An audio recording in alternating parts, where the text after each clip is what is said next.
Días. Para, en primer lugar, informarles sobre la plenaria que vamos a tener en el Grupo Parlamentario de Morena el próximo 29, 30 y 31, es decir, miércoles, jueves y viernes. Vamos a tener como invitados a los funcionarios de los temas que están ahora de mayor debate público. Por supuesto que va a inaugurar nuestra plenaria la secretaria de Gobernación, la ministra Olga Sánchez Cordero. Posteriormente vamos a invitar por primera vez al gobernador del Banco de México a que nos dé una plática sobre la economía mexicana, a ver cómo la está viendo él. Posteriormente vamos a tener una mesa con el secretario de Relaciones Exteriores, Marcelo Ebrard, y con la secretaria de Economía, Graciela Márquez, sobre el tratado comercial con Estados Unidos y Canadá. Hay una agenda legislativa que se deriva de ese acuerdo comercial, la vamos a revisar con mucho cuidado, pero en general queremos tener una plática con ellos para hacer un balance de este tratado de libre comercio y su impacto en la economía. Después vamos a tener la presencia del fiscal general. También queremos platicar con él, lo vamos a invitar, ya está confirmado, el doctor Alejandro Gertz Manero. Como ustedes saben, de las primeras cosas que aprobamos en esta Cámara fue la ley orgánica de la Fiscalía General, lo cual permitió que funcionara ya la Fiscalía General.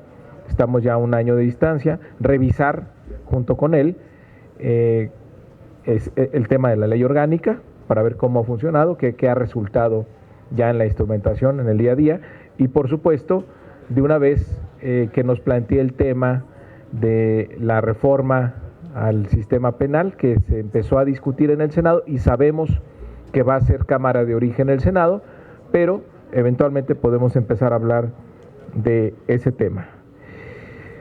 Luego, bueno, vamos a tener una mesa con John Ackerman y Pedro Miguel, dos intelectuales que vamos a reflexionar juntos sobre el trabajo de la legislatura. Y vamos a cerrar el lunes con el tema de salud, invitando al secretario de Salud, al director del INSABI, al director del IMSS y al director del ISSSTE. Si todos los responsables del sistema de salud en México nos van a acompañar. El jueves vamos a abrir con el tema de seguridad. Está invitado el secretario de Seguridad Pública, Alfonso Durazo, y el comandante de la Guardia Nacional, Luis Rodríguez Bucio. Vamos a tener una discusión larga con ellos. Después vamos a tener talleres internos para definir nuestra agenda legislativa. Ya hasta en la tarde vamos a tener una mesa que después les confirmaremos sobre análisis electoral, coyuntura política y demás con invitados externos. Y el último día vamos a abrir con el tema de combate a la corrupción. Viene la secretaria de la Función Pública, Irma Eréndira Sandoval, viene Santiago Nieto, titular de la Unidad de Inteligencia Financiera, y viene el doctor José Agustín Ortiz Pinchetti, titular de la Fiscalía Especializada en Delitos Electorales. Vamos a ver el tema anticorrupción.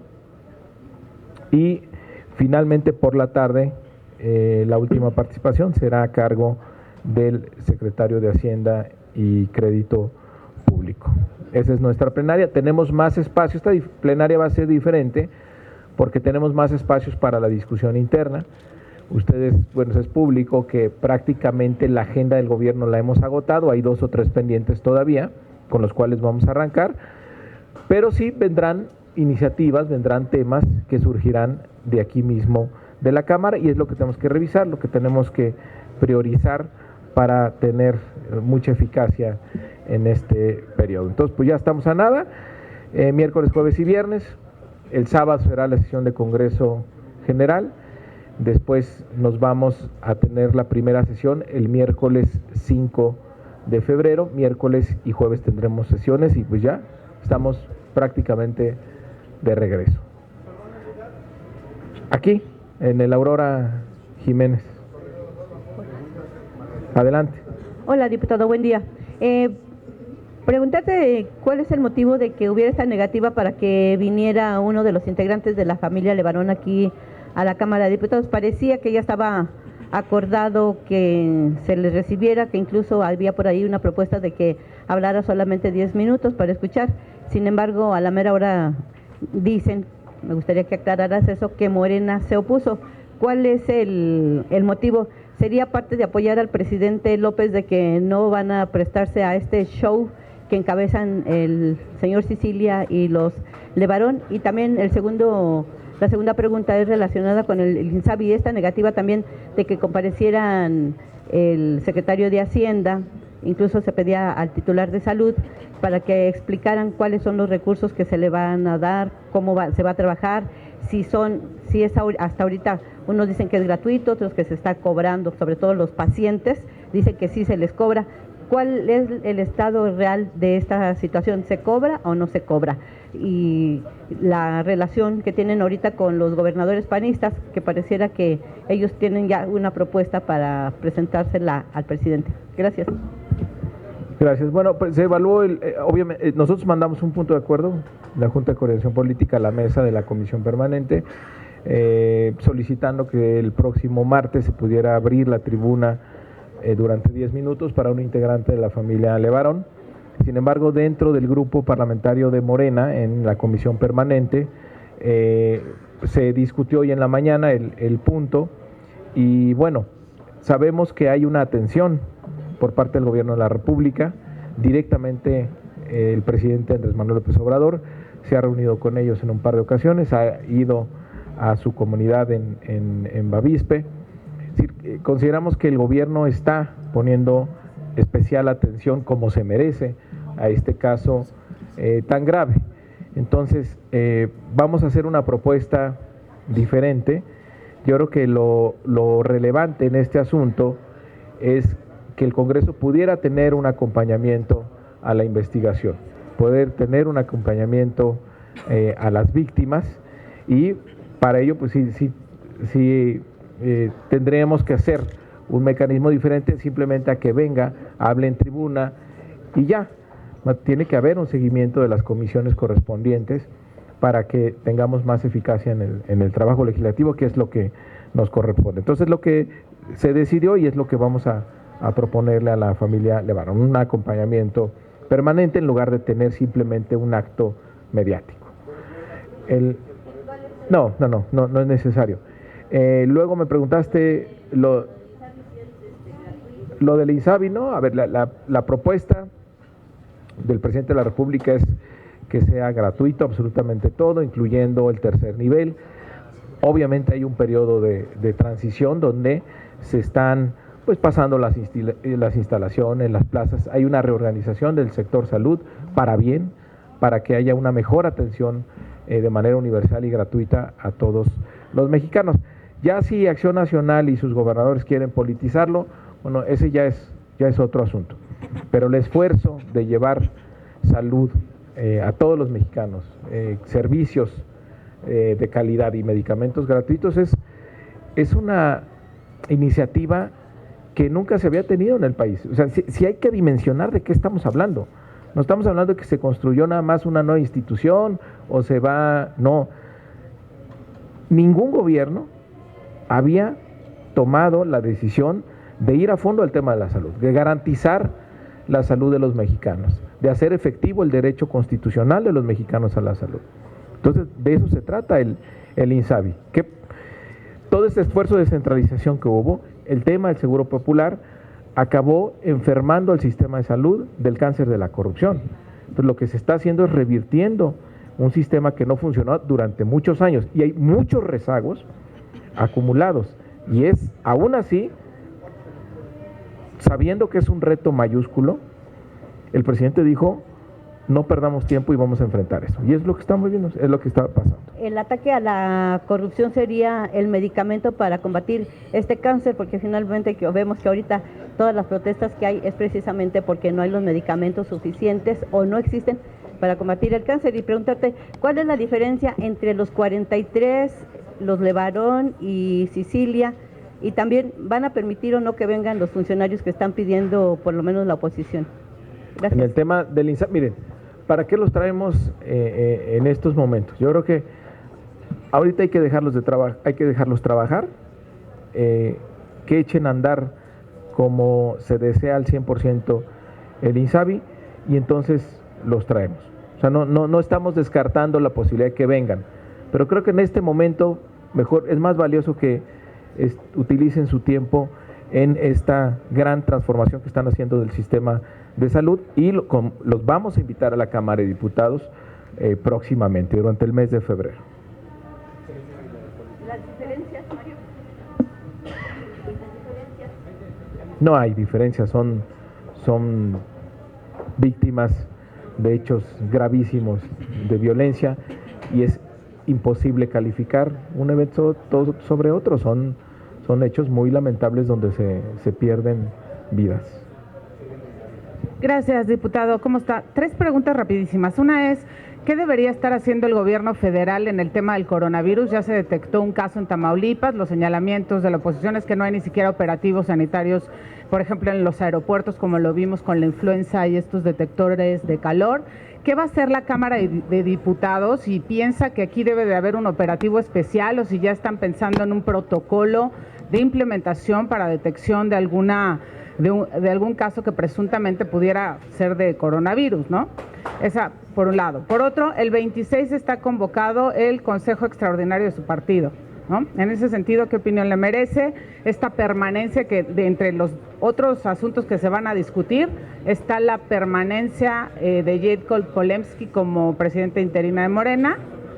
Y por último, una propuesta que hizo Alejandro Rojas Díaz Durán, muy cercano a Ricardo Monreal Ávila el día de ayer en el Congreso de Tabasco, para que se postergue un año la elección en el Estado y el presidente López Obrador pueda contender a gobernador cambiando el calendario electoral en la entidad. Esas serían mis preguntas. Muchas gracias. Bueno, que no está confirmado que tengamos un caso de coronavirus. Hay una sospecha de un médico, hoy escuchaba en el radio, que estuvo en China, que acaba de llegar y que presenta algunos síntomas, está en observación. Esperemos que no sea. Pero pues a la Cámara no le corresponde establecer medidas para la detección de un virus así, le corresponde a la Secretaría de Salud y esperemos que junto con el Instituto Nacional de Migración en los aeropuertos y demás, pues haya alguna detección, efectivamente como tú lo señalas, como cuando teníamos el tema de la influenza y pues esperemos que las autoridades de salud tengan algún operativo especial, como ya está ocurriendo en otros países, como en Estados Unidos y demás.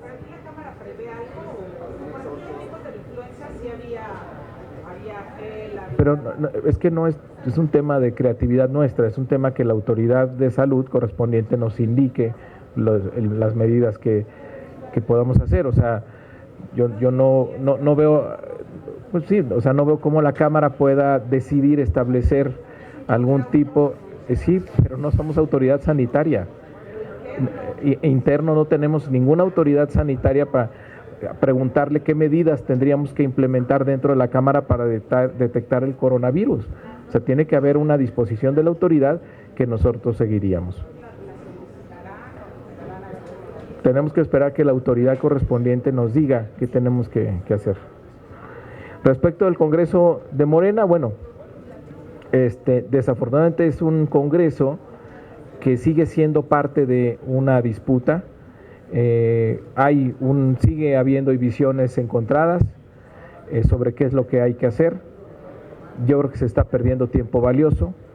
Yo creo que se están anteponiendo intereses personales sobre el interés del proyecto. Hace falta mucho que se escuche en Morena, escucharnos. Hace falta diálogo, hace falta hacer política para conducir al partido de manera apropiada. No se puede conducir a partir de posiciones únicas e irreductibles. Y sí es muy lamentable que el partido esté en esta situación porque hay un desafío abierto al presidente, al fundador, a quien convocó a este gran movimiento, ahora se le hace un lado y hay dirigentes que piensan que está equivocado el presidente. Y el hecho de haber ignorado su recomendación clara, precisa, de que se resolviera vía las encuestas para evitarse problemas, pues tiene ahora a punto de una crisis institucional a Morena. Me parece que es una gravísima irresponsabilidad de los dirigentes que han conducido a este punto a nuestro partido y ojalá pronto reflexionen, ojalá pronto se reencauce este proceso en nuestro partido y paren las disputas, que dejemos de que los militantes vayan al tribunal, que un grupo plantee una cosa, que los malos son los otros, y así estamos metidos en medio de un pleito que es muy lamentable. Hay tiempo que estamos perdiendo, que deberíamos estar organizando ya el proceso del 21. Hay el vacío de Morena como partido político en el país es cada vez más visible, cada vez más grande y con consecuencias en lo político cada vez más claras. Entonces, pues esperemos que reflexionen, que pongan por delante el proyecto de la Cuarta Transformación. Dijimos que íbamos a renovar la vida pública del país. Tenemos que ser un ejemplo de vida democrática hacia adentro. Tenemos que escuchar al presidente de la República. Hay una gran soberbia en aquellos dirigentes que no quieren escuchar al presidente, que lo hacen a un lado porque determinadas recomendaciones del presidente no les conviene en lo personal. Entonces, ¿dónde está el compromiso con el proyecto? ¿Dónde está el actuar de acuerdo a principios y valores y no en ambiciones? Un buen dirigente, lo primero que tiene que demostrar es que pone por delante el principio de la transformación del proyecto, que se actúa con principios y con valores, no que se actúa a partir de berrinches o disposiciones irreductibles. Si el partido entra en una crisis legal y política, ahí sí yo creo que los militantes que tenemos que ser muy exigentes y ponerle nombre y apellido a los responsables y buscar una ruta de salida, buscar un proceso de unidad que lleve a una renovación que fortalezca al partido. Y darnos cuenta de una cosa, el partido es simplemente un instrumento de un movimiento que es mucho más grande. El reto de Morena es estar a la altura de seguir manteniendo a todo el López Obradorismo en sus filas. Ojalá se escuche al presidente, ojalá se pare este abierto desafío que se ha hecho a las recomendaciones del presidente de la República. ¿Qué dijo? Lo que le decía hace rato es que Alejandro Rojas de Ardura presentó en su cercano Monreal ante el Congreso del Estado de Tabasco una propuesta para que se modifique el calendario electoral en la entidad, reformando la Constitución local, y que la elección a gobernador se una después para que pueda contender a Andrés Manuel López Obrador como gobernador del Estado de Tabasco, una vez que concluya su carrera. Bueno, eso demuestra que tenemos militantes muy creativos. Muy bien, buenos días, coordinador. Preguntarle, ¿qué opinión le merece que el anuncio de las sospechas de los casos de coronavirus se dieran en la conferencia del presidente y no en un evento coordinado con la Secretaría de Salud? Además de que las conferencias alternas que se van a dar en Tamaulipas y en la Ciudad de México pues no estén dirigidas por el gobierno federal en el ámbito de la Secretaría de Salud ante esta posible emergencia que analiza la OMS y que no pareciera que no aprendimos de la influenza H1N1 cuando se estableció que ante cualquier sospecha se tenía que informar el gobierno federal a los ciudadanos y sobre las medidas. Y sobre otro tema es preguntarle, en este proyecto que dice bien de la Cuarta Transformación de ir de la mano, ¿va a empatar su agenda con la del senador Ricardo Monreal? Gracias. Siempre empatado porque es la agenda de la Cuarta Transformación. Digo, nada más basta ver las iniciativas aprobadas en el Senado y en la Cámara de Diputados y pues obviamente empatan y así vamos a seguir. Tenemos varios pendientes todavía de la agenda del gobierno, con esa vamos a iniciar. Aquí en Cámara vamos a arrancar con la reforma al artículo 4 constitucional para que los programas del bienestar se conviertan en derechos sociales. Sí, vamos a seguir muy coordinados con el Senado. Y bueno, vamos a esperar las medidas que dicte la Secretaría de Salud en torno a la detección del coronavirus. No detección, pero por lo menos las medidas de prevención. Ya sacaron unas en internet que no mencionaron en la conferencia, por ejemplo, y que sí son de interés público para la ciudadanía. ¿Cree que debería reforzar más una coordinación salud-gobierno federal para que den el anuncio? Pues no es necesaria una coordinación salud-gobierno federal porque salud es parte del gobierno federal. Entonces esperemos que la Secretaría de Salud dé las recomendaciones pertinentes, ya sea en aeropuertos, en puntos de entrada al país o para la población en general. Yo es lo que diría. Diputado, pues varias preguntas. La primera me gustaría pues que nos especificara cuál es la propuesta que tiene Morena para la comparecencia de la familia Levarón. Nos menciona que será en febrero y que tienen una propuesta diferente. Me gustaría saber cuál es. Mi segunda pregunta es cuál será o un previo de la agenda parlamentaria de Morena que se va a acordar durante su plenaria.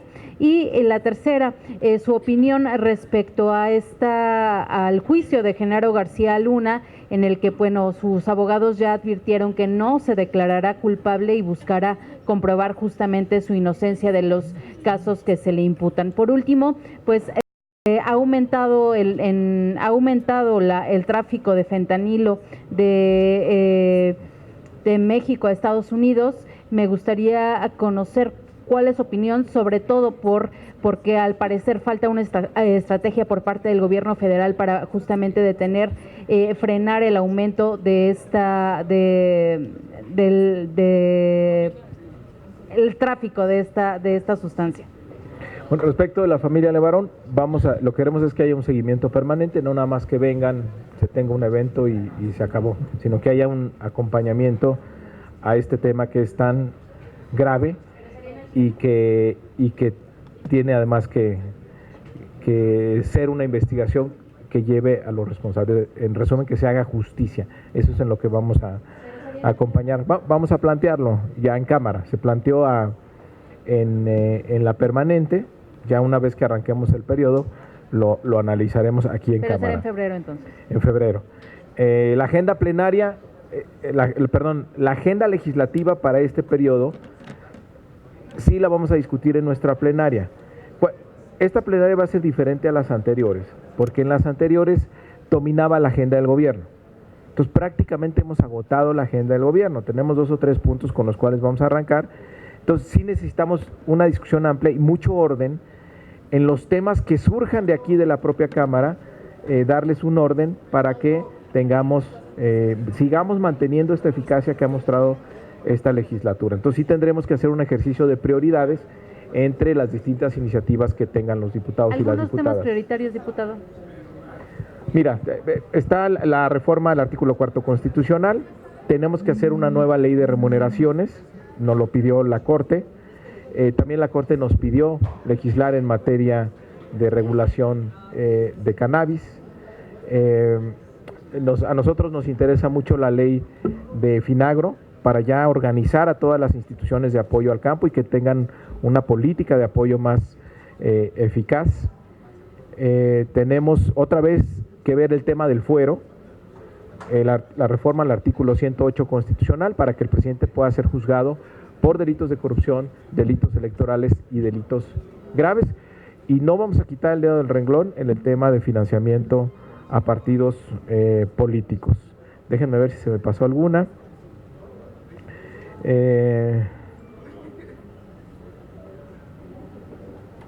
No, sí me acuerdo, todavía me funciona la memoria. 29, 30 y 31 es la plenaria. Lo de Genaro García Luna. Ah, lo de Genaro García Luna. Bueno, pues él está ejerciendo el derecho a defenderse. Vamos a ver cómo transcurre ese juicio. Y en el caso de fentanilo, lo que sabemos, lo que leemos en los medios, es que hay un interés muy marcado por parte del gobierno estadounidense en el tema de tráfico de fentanilo. En teoría hay una estrategia conjunta, es una droga que hace mucho daño, es peligrosísima esa droga, y qué bueno que se refuercen los operativos para detenerlo, tanto para que no pase a Estados Unidos como para que no se quede en nuestro país, porque es una droga muy peligrosa que provoca en muchas ocasiones la muerte de quienes la consumen. Buenos días, diputado. Buenos días. 3 temas muy rápido. Cuando se tratan aquí diversos temas de toda la agenda que traen y que pues muchos son positivos, otros cambios son polémicos, sin embargo, cuando la sociedad o la oposición opinan o quieren hacer algunos ajustes o meterle un poco de mano a estos documentos, ustedes se oponen, así se cierran, porque el presidente pues da la impresión de que así lo ordena. Y mi pregunta es esta: cuando este tipo de escenas lo vimos con el PAN, con el PRI, que eran grupos que no dejaban que ustedes, como cuando eran perredistas, hacían opiniones. Yo me acuerdo, hice hasta videos de crítica de cómo se burlaban de ustedes los priistas cuando tenían la razón ustedes, porque era la realidad. Entonces aquí mi pregunta es: ¿por qué no aceptan la opinión? Ya olvidemos al PAN y al PRD, que los ven como antagónicos, sino de la sociedad en ciertos temas. No quieren moverle ni una coma a las leyes, a los proyectos de ley. Esa sería la primera pregunta. La segunda pregunta, pues estamos viendo que la escalada de homicidios sigue creciendo.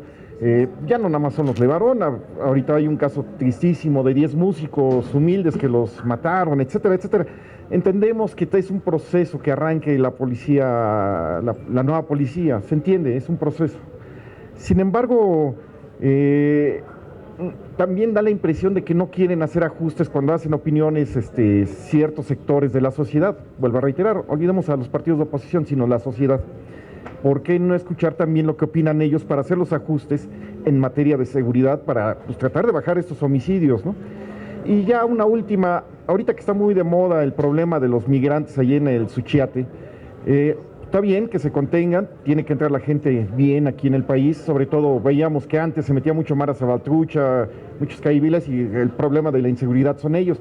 Pero también como que no se ha puesto mucha atención a otros grupos, los colombianos y venezolanos que entran como Juan en su casa en México, y estamos detectando muchos delincuentes que están, sobre todo aquí en la Ciudad de México, hay una alta incidencia de estas personas que vienen a delinquir, no a venir a aportar al país. ¿No piensan hacer ajustes también ahí en temas migratorios para contener toda esta situación, ya que lo están haciendo en la frontera sur, pues también con los demás, ¿no? Gracias. Muchas gracias. Bueno, respecto de tu primera pregunta, ahora sí que yo tengo otros datos que te puedo comprobar. Cuando yo fui senador de la República de oposición, no logré que se me aprobara una sola coma de un cambio a nada, ni a un transitorio, ni a una ley, nada. Nada más en el último periodo tenemos 51 dictámenes de consenso. No creo que ninguna fracción acepte aprobar un dictamen donde no se sienta identificado o donde no se sienta que participó. Por supuesto que somos diferentes, no somos como las otras mayorías. Nosotros adoptamos el esquema de parlamento abierto para las principales reformas que hemos llevado a cabo. Recordemos nada más el caso de la Guardia Nacional. ¿Cómo que no se escuchó? Se escuchó a la sociedad civil, se escuchó a los otros grupos parlamentarios, pues la votaron todos a favor. Te doy otro ejemplo, la reforma educativa, tan polémica la reforma educativa. ¿Quién nos acompañó? El PRI, el partido que promovió la reforma que estábamos sustituyendo. Ahí están los datos. Si no mal me acuerdo, voy a decir a Carlos que se los pase, pero si mal no recuerdo, tenemos 51 dictámenes de consenso. Y está pasando en esta legislatura, y qué bueno que me preguntes porque no se ve, que no pasaba antes. Iniciativas presentadas por otros grupos parlamentarios han sido aprobadas. O sea, sí hay diputados del PRI, del PAN, de Movimiento Ciudadano, de otros partidos, que te pueden decir, mira, esta es mi iniciativa y ya pasó. Yo nunca pude hacerlo como senador, de nada. Entonces, sí somos muy diferentes. O sea, no somos una mayoría que aplasta, no somos una mayoría cerrada, somos una mayoría que escucha, que discute, porque nos sentimos seguros con nuestros argumentos y con nuestras propuestas de poder convencer. Y mira, aquí están los datos. Dice, no, pues, a ver, ¿quién sabe qué dice? Sí, pero no dice de cuándo, qué periodo. Efectivamente, hay 51 dictámenes de consenso. 11 tenían como origen diputados de Morena. O sea, de esos 51, 11 lo propusieron diputados de Morena. 8 venían del PAN, 7 del PRI, 5 del PT, 6 del Movimiento Ciudadano, 6 del PES, 6 del Verde y 2 del PRD. Entonces, ahí están los datos. Y el tema, bueno, de la estrategia de seguridad, pues es una estrategia que está en constante revisión, en adaptación. Hay, por un lado, la formación de la Guardia Nacional, darle al Estado mexicano algo que no tenía, una policía nacional, de dimensión nacional, para poder tener un despliegue en todo el territorio. Hay los recursos para que en este 2020 crezca la Guardia Nacional.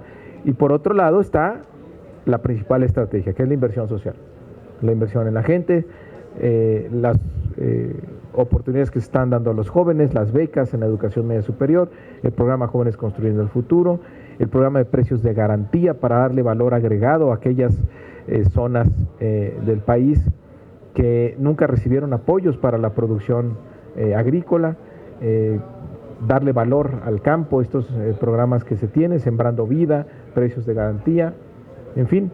¿De dónde, cuál es el principal bastión de la delincuencia? Desafortunadamente, los jóvenes y el campo. Entonces, la estrategia social va dirigida precisamente a generar oportunidades para los jóvenes y, por otro lado, a generar valor en las zonas más marginadas en el campo. Y por otro lado, a ver, el tema de migración, se va a discutir un punto de acuerdo que yo he propuesto aquí en la comisión permanente para reconocer el trabajo del gobierno mexicano ante esta caravana que hemos visto en los últimos días. Decir una cosa, la ley no prevé ninguna excepción para dejar pasar así nada más como si nada a un grupo organizado de migrantes. La ley prevé que se le dé atención y ver si cumple algunas de las excepciones que marca la ley para que se quede dentro del territorio nacional. O sea, no es cierto que las leyes mexicanas prevén que se abre la puerta y pásele quien quiera pasar. No es así. Y el tratado también de Marrakech, que dispone de una migración ordenada. Entonces, lo que está haciendo el gobierno mexicano es cumplir con la ley y cumplir también con este acuerdo, el Pacto de Marrakech, México que fue uno de los primeros en firmarlo, que dice, y es muy categórico, en que la migración debe ser ordenada, segura y regular. Entonces, ya quienes han ingresado a nuestro país, se les está dando una atención humanitaria, está en albergues y demás. Tenemos datos del gobierno también de aquellos que han sido regresados.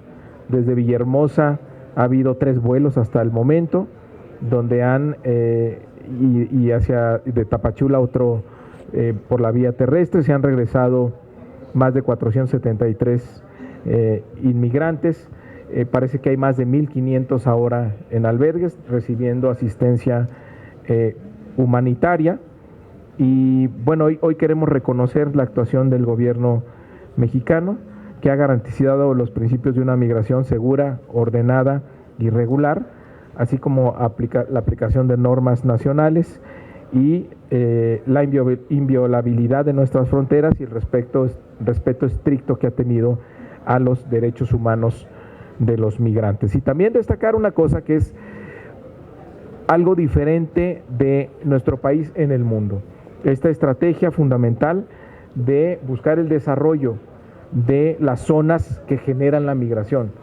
La gente no viene a querer cruzar nuestro país, ir a los Estados Unidos, porque se ve obligado a ello. O sea, vienen porque se ven obligados, no tienen otras opciones, ni económicas o muchas veces también por la violencia. Entonces México está invirtiendo $100 millones, generando 60,000 empleos en El Salvador, Guatemala y Honduras. Y fíjense, nada más les voy a dar un dato. En el caso de El Salvador, el otro día decía su presidente que van a generar, o generaron el año pasado, 18,000 empleos. Y los programas del gobierno mexicano van a generar 20,000 empleos.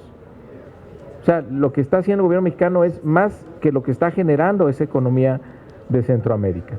Porque es la visión de cooperación para el desarrollo que impulsa el presidente Andrés Manuel López Obrador. Y 20,000 empleos en Guatemala y en Honduras, en total 60,000.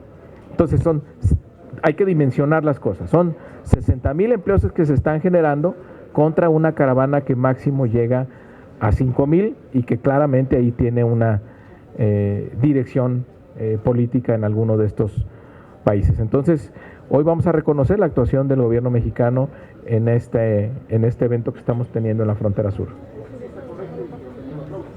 La pregunta es sobre otros grupos venezolanos, colombianos que están viniendo aquí a delinquir.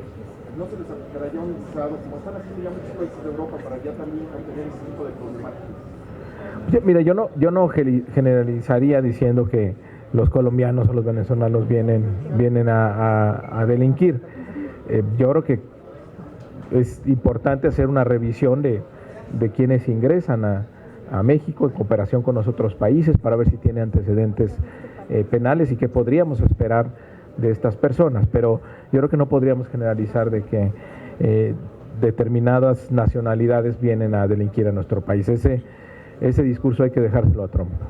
Diputado, hay en redes una fotografía de usted supuestamente en el hospital ABC. Sí. Usted no va al INSABI, no tiene seguridad social, ¿por qué no va a hospitales públicos? ¿O de cuándo es la fotografía? Esa es una, y la otra es, acaban de anular. Este lunes, cada año me hago un check-up, estuve ahí toda la mañana el lunes en el ABC de Santa Fe y tiene un costo de 16,000 pesos. ¿Y no iría a la seguridad social, a su clínica del ISSSTE? No fui a atenderme algo en particular. Ajá, pero fui a hacerme un check-up. ¿También ahí hacen check-up? ¿Sí, también? Ah, no sabía. Sí. Y la otra es, acaban de anular No hacen check-up en el ISSSTE. Acaban de anular el Consejo Nacional de Morena que se realizó el 30 de noviembre y que había convocado al Congreso del próximo domingo. Es decir, que entra Morena en una nueva situación de crisis. ¿Cómo? No te escuché. Que anularon el Consejo del 30 de noviembre, anuló el tribunal. ¿Ah, sí? Ajá. El Consejo del 30 de noviembre que convocó al Congreso el 26 de enero. Si entra con esto nuevamente Morena a una espiral de crisis y de qué consecuencias graves que le podrían pasar al partido está hablando, porque usted mencionó que bueno, eso es previsible. Pues mira, es el resultado de una disputa irracional de grupos al interior de Morena, y pues yo insisto, todo esto se pudo haber evitado si se hubiera atendido la recomendación que hizo el presidente de la República. Desafortunadamente, pues estos grupos que están en el pleito o en la disputa interna no ven más allá de sus intereses particulares. En estos momentos hay que tener compromiso con el proyecto de la transformación y de ninguna manera se puede hacer a un lado la opinión del presidente. Yo creo que la única ruta posible de salida que hay jurídica y políticamente para nuestro partido es hacer lo elemental, atender la recomendación del presidente de la República. Si se siguen buscando otros caminos, otras alternativas, porque a fulanita o a sultanita no le conviene lo que recomienda el presidente, pues vamos a seguir viendo una disputa donde deja muy mal parado a nuestro partido. Yo creo que más bien a la dirigencia, no a nuestro partido, porque a Morena lo quiere mucho la gente. Morena tiene un cariño especial del pueblo de México. Quienes se están equivocando, desafortunadamente, es sus dirigentes. No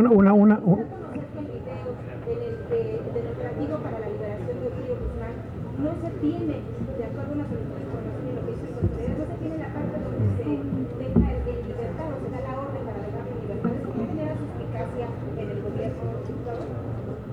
Pues no, si no se tiene, no se tiene. Pero se tiene todo lo demás, ¿por qué no se tiene justo ese fragmento? Hay que preguntarle a quien corresponde. ¿Preguntaron ustedes en alguna comparecencia? Pues puede ser.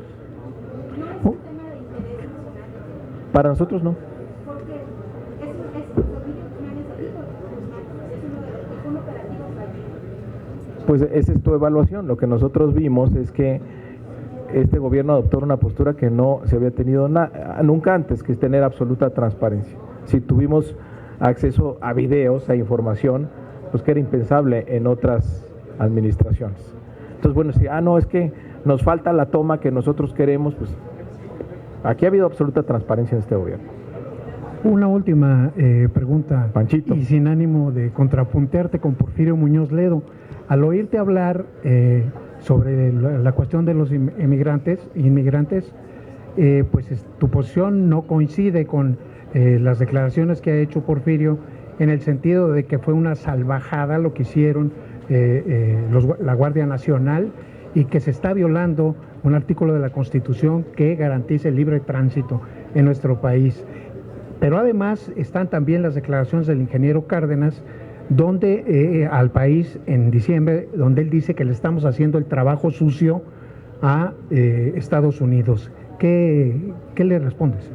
No, yo coincido con Porfirio que fue una salvajada ver cómo le tiraban piedras a los integrantes de la Guardia Nacional, y ellos fueron siempre muy respetuosos de los derechos humanos. Por lo demás, pues hay una ley de migración que establece ahí muy claramente cuáles son las obligaciones del Estado mexicano respecto a la migración. También está el pacto de Marrakech, que se compromete a una migración segura y ordenada. Entonces, esa migración segura y ordenada no quiere decir abren las puertas y pásenle. Pues no, segura y ordenada quiere decir que por lo menos registres a las personas que quieren ingresar a nuestro país y ver si su petición encuadra dentro de lo que señala nuestra ley. Y también destacar lo diferente que está haciendo el gobierno mexicano, esta inversión que está haciendo en los países centroamericanos para generar empleo. Daba yo el dato de que el programa del gobierno mexicano va a generar más empleos que lo que genera toda la economía de El Salvador en un año. Entonces no es un esfuerzo menor lo que se está haciendo. Entonces yo ahí creo que hay que reconocer la forma en que el gobierno de la República ha enfrentado esta situación. El artículo 11 de la Constitución establece la garantía de que todas las personas tienen el derecho a entrar a nuestro país. Sin embargo, la propia Constitución establece que este derecho está subordinado a las disposiciones de las leyes migratorias, y ahí en el artículo, ahorita te digo cuál es, en el 16 y el 37 establece las posibilidades de entrada a nuestro país. Pero en ninguna ley dice, pues que si viene un grupo organizado, tienes que abrirle la puerta y dejarlo pasar, ¿no? Tienes por lo menos que registrar.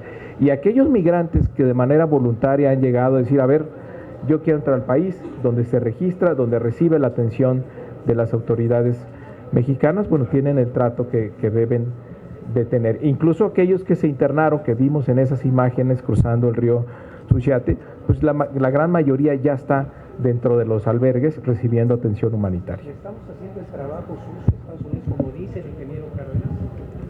Pues no sé si cumplir la ley y la Constitución se considere trabajo sucio. Mandar la Guardia Nacional no es parte de ese trabajo, ocuparse. Cumplir la ley. El gobierno mexicano está cumpliendo la ley, está obligado a ello.